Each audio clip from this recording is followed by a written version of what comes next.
Hi friends, உங்க எல்லாருக்கும் என்னுடைய அன்பான வணக்கம். இது ஷர்மிளா பிராங்கோவின் என் திமிரை ஆண்ட அணங்கே நாவல் பகுதி 16. வாசிப்பது ஷர்மிளா பிராங்கோ. வாங்க ஃப்ரெண்ட்ஸ், தொடர்ந்து கதையை கேட்கலாம். எழிற்பிறை அந்த அழகான அறையையும் அதன் சுவர்களில் மாட்டப்பட்டிருக்கும் கௌதமின் அழகான புகைப்படங்களையும் பார்த்து ரசித்தபடியே விழிகளை ஓடவிடும் போதுதான் அவள் பின்னால் நிற்கும் கௌதமி கண்டாள். கதவு திறந்த சத்தம் அவள் செவியை எட்டவில்லை. திடீரென்று அறைக்குள் கௌதமை கண்டவள் பயந்தே விட்டாள். பயத்தில் அகல விரிந்த அவளது விழிகள் அது கௌதம் என்பது மூளைக்கு எட்டியதும் சட்டென்று சாதாரண நிலைக்கு திரும்பியது. என்ன, பயந்துட்டியா? கௌதம் குறும்பு புன்னகையோடு கேட்க, நீங்க உள்ள வந்ததை நான் பாக்கல, கதவு திறந்த சத்தமும் கேட்கல, அதுதான். மத்தபடி உங்களை பார்த்து நான் பயப்பட வேண்டிய அவசியம் என்ன?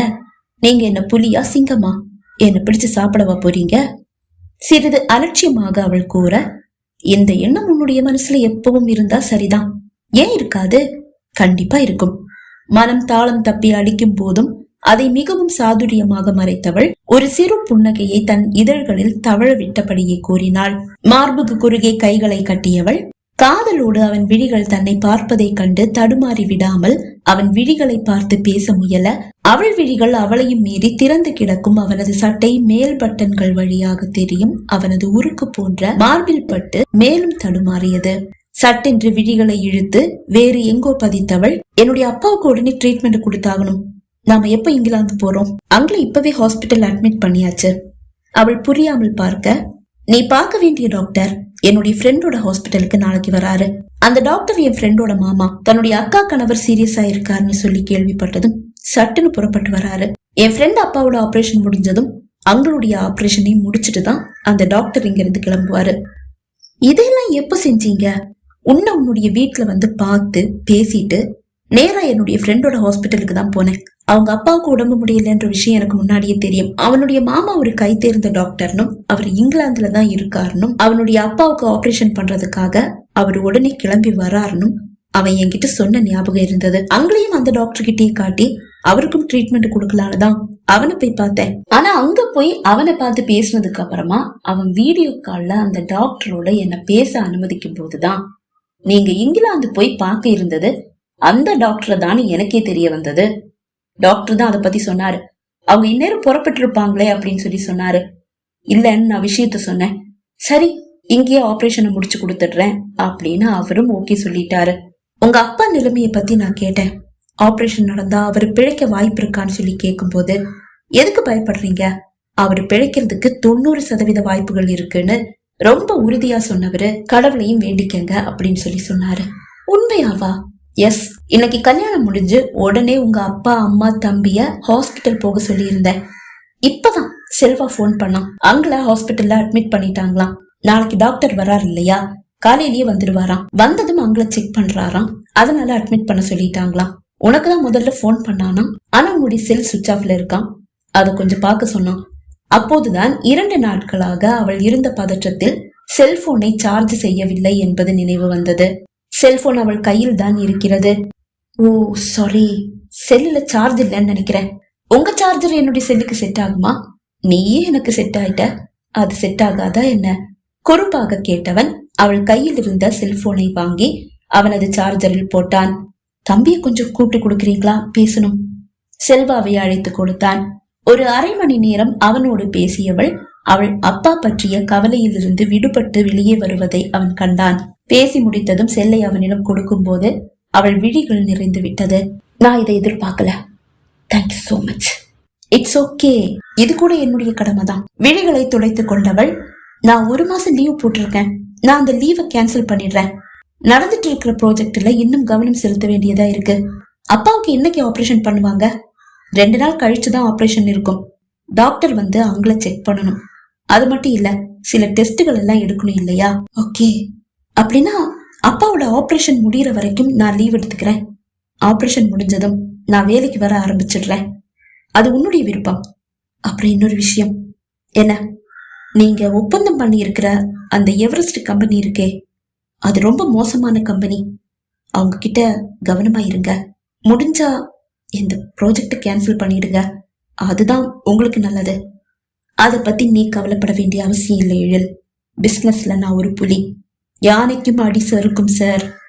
நான் யானை இல்லம்மா, புலி. அவன் திருத்த, நீங்க புலியா யானையான்னு நானும் பார்க்கதானே போறேன். நாளைக்கு அந்த கம்பெனி கிட்ட சிக்கி உங்க காசை எல்லாம் இழந்துட்டு நீங்க வந்து நிக்கதான் போறீங்க. அத நான் பார்க்கதான் போறேன். அப்பதான் நான் சொன்னது சரின்னு உங்களுக்கு புரியும். பார்க்கலாம். நான் காசை இழந்து உன் முன்னாடி வந்து நிக்கிறேனா, இல்ல அந்த எவரெஸ்ட அடக்கி அது மேல கொடி நாட்ட போறேனான்னு பாத்திரலாம். ஓகே, நான் காத்திருக்கேன். கௌதம் சிரிக்க, சரி எனக்கு தூக்கம் வருது, குட் நைட். அவள் அங்கிருந்து நகர முயல அவள் கரத்தை பிடித்த கௌதம், குட் நைட்டா? தூங்க போறியா? ஆமா, என்னுடைய மனைவின்ற வேலையை பாக்குறதுக்காக 150 கோடி வேணும்னு நான் கூசாம கேட்டு வாங்கிட்டு மனைவிக்கான எந்த கடமைகளையும் முடிக்காம தூங்க போறேன்னு சொல்ற, இது நியாயமா? அவன் என்ன கூறுகிறான் அவளுக்கு புரியவில்லை. என்ன சொல்றீங்க? எனக்கு எதுவும் புரியல. புரியலையா இல்ல புரியாத மாதிரி நடிக்கிறியா? சத்தியமா புரியல. மனைவிக்கான கடமைன்னு சொன்னா நீங்க ஆபீஸ் போகும்போது உங்களுக்கு என்னென்ன தேவையோ அதை பார்த்து பார்த்து செய்யறது தானே. நீங்க ஆபீஸ் போகும்போது கண்டிப்பா அதெல்லாம் செய்யறேன். மனைவிக்கான கடமைனா உங்க லிஸ்ட்ல இது மட்டும் தான் இருக்கா? வேற என்ன இருக்கணும்? உங்க ஊர்ல எல்லாம் கல்யாணமான அன்னைக்கு நைட்டு அந்த மனைவி கணவன் கிட்ட குட் நைட் சொல்லிட்டு போய் தூங்கிடுவாளா? அவனது அந்த கேள்வியில் அவள் இதயம் ஒரு முறை நின்று துடித்தது. அவன் என்ன கூறுகிறான்? அவன் தன்னை அடைய விரும்புகிறானா என்ன? உண்மையிலேயே அவள் மனம் மகிழ்ச்சியில் துள்ளவே செய்தது. அது முகத்தில் பிரதிபலிக்காமல் பார்த்து கொண்டவள், நீங்க எனக்கு கல்யாணம் மட்டும் பண்ணிக்க, என் கூட வாழ எல்லாம் வேண்டாம் அப்படின்னு தானே சொன்னீங்க. இப்ப வேற எதையோ எதிர்பார்க்கிற மாதிரி இருக்கே. அவள் சிறிது கேலியாக கேட்க, நீ என்னுடைய மனைவி ஆயிடுன்னு நான் சொல்லும் போது நீ மறுபேச்சு பேசாம ஓகே சொல்லி இருந்தா ஓகே. இப்ப நிலைமை அப்படி இல்லையே. என் மனைவின்ற வேலையை பார்க்கணும்னா 150 கோடி வேணும்னு கேட்டு வாங்கிட்டு மனைவிக்கான எந்த கடமையையும் செய்யாம இப்படி ஒதுங்கி போறது எப்படி நியாயமாகும்? வார்த்தைகள் முடியும் முன் அவளை இழுத்து தன் மார்போடு சேர்த்தான். எதிர்பாராத அவனது இந்த செயலில் அவள் உடல் சிலிர்த்து கொண்டது. அவன் மார்போடு ஒட்டி உரசி நிற்கிறாள் இழல்பிறை. அவனிடம் தன்னை அப்படியே இழந்துவிட அவள் உடலும் மனமும் விரும்புகிறது. அப்போதுதான் நான் நினைச்சா கூட உன்னை வளைச்சு போட முடியும். அவன் கூறிய அந்த வார்த்தைகள் அவள் நினைவில் வர அவனிடம் மயங்கி நின்ற இழல்பிறை அலட்சியமாக சிரித்தபடியே அவனை தள்ளிவிட்டாள். அதை அவன் எதிர்பார்த்ததாலோ என்னவோ லேசாக நகர்ந்து நின்றானே தவிர தடுமாறவில்லை. அவன் இதழ்களில் தவழும் குறும்பு புன்னகை இப்போது மாயவில்லை. என்ன மிஸ்டர் கௌதம், இவ்வளவு சீப்பா நடந்துக்கிறீங்க? கட்டின பொண்டாட்டியே ஆனாலும் அவ அனுமதி இல்லாம அவளை தொடரவன் ஆம்பளையே இல்ல. எஸ் ஐ நோ, அவ அனுமதி இல்லாம அவளை தொடரவன் ஆம்பளையே இல்லதான். ஆனா மனசு ஃபுல்லா ஆசையை வச்சுக்கிட்டு வெளியே நடிக்கிற மனைவியோடைய அனுமதிய எப்படி வாங்குறது சொல்லு? பிடிச்சிருந்தும் பிடிக்கலன்னு சொல்ற உன்ன மாதிரி பொண்டாட்டி கிட்ட அனுமதி வாங்க நினைக்கிறவன் முட்டாள். உங்க மனசு புரிஞ்சுக்கிட்டு அதுக்கு ஏத்த மாதிரி நாங்க நடந்துக்கிறது தான் சரி. பேசி முடிப்பதற்குள் சட்டென்று அவளை எட்டியும் பிடித்தான். இந்த முறை அவனை தள்ளிவிட அவளோடு படுக்கையில் வீழ்ந்த கௌதம் அவளை அப்படியே புரட்டி படுக்கையில் சாய்த்தான். அங்கும் இங்கும் அசைய முடியாதபடி அவளுக்கு தன் இரும்பு கரத்தால் பூட்டு போட்டவன் அவள் இதழை நெருங்க அவனுக்கு அடங்க மறுத்தவள் தலையை திருப்பிக் கொள்ள அந்த முத்தம் அவள் செவியில் பதிந்தது. தலையை ஒரு புறம் திருப்பிக் கொண்டவளின் பின் கழுத்தில் அடுத்த முத்தத்தை பதித்தான். அழுத்தமாக பதிந்த அந்த முத்தம் அவள் நாடி நரம்புகளை எல்லாம் அசைத்து பார்த்தது. அவன் கரம் இதமாக அவள் கன்னத்தை வருட அவனை தள்ளி விடுவதிலேயே அவள் குறியாக இருக்க இப்போது அவள் செவியில் இதழ் பதித்து I love you எழில் என்றான். அந்த நொடி அவளது எதிர்ப்புகள் அப்படியே அடங்கி போனது. அவனை வியப்போடு பார்த்தவளின் இதழ்களை நெருங்கியவன், நான் கௌரிய மனைவி ஆக்கிக்க விரும்பாததாலதான் உனக்கே தெரியாம உன்னை என்னுடைய வலையில சிக்க வச்சேன்.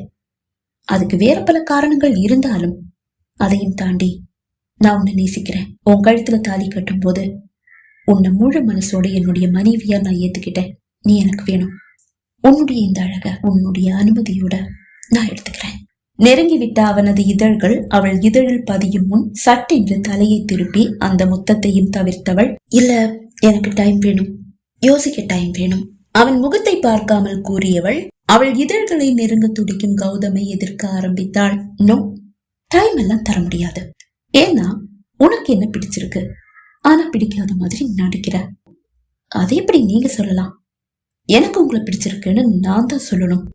உனக்கு ஈகோ எழில், எங்க என்கிட்ட தோத்துடுவோமோன்ற ஈகோ. உங்ககிட்ட நான் ஏன் ஈகோ பார்க்கணும்? உங்களை எனக்கு பிடிச்சிருந்தா, ஐ மீன் கணவனா ஏத்துக்க பிடிச்சிருந்தா கண்டிப்பா ஓகே சொல்லுவேன். அப்படியா? இப்ப உன்னுடைய மனசுல என்ன ஓடுதுன்னு நான் சொல்லவா? என்ன ஓடுது? நான் நினைச்சா கூட உன்னை வளைச்சு போட முடியும். நான் சொன்ன அந்த வார்த்தைகள் தான் இப்ப உன் மனசுல ஓடிட்டு இருக்கு. அவள் மனதை அப்படியே வாசித்து விட்டானே. அவள் விழிகள் வியப்பில் விரிந்தன. இப்ப ஒத்துக்கிறியா உனக்கு ஈகோன்னு? அதுவரை அவனுக்கு அடங்க மறுத்தவளின் எதிர்ப்பையும் தாண்டி அவள் இதழில் அவன் இதழ்கள் அழுத்தி பதிந்தது. அந்த முத்தத்தில் அவள் மொத்தமாக அடங்கி போனாள். அவனை தள்ளிவிட அவன் மார்பில் பதிந்த அவளது கரம் இப்போது அவன் மார்பை அள்ளி பிடித்தது. அதன் பிறகு அவளது அழகை புசிக்க அவனுக்கு எந்த தடையும் இருக்கவில்லை. பகுதி 16 நிறைவடைந்தது. பகுதி 17 உங்களை சந்திக்கும் வரை விடைபெறுகிறேன். நன்றி, வணக்கம்.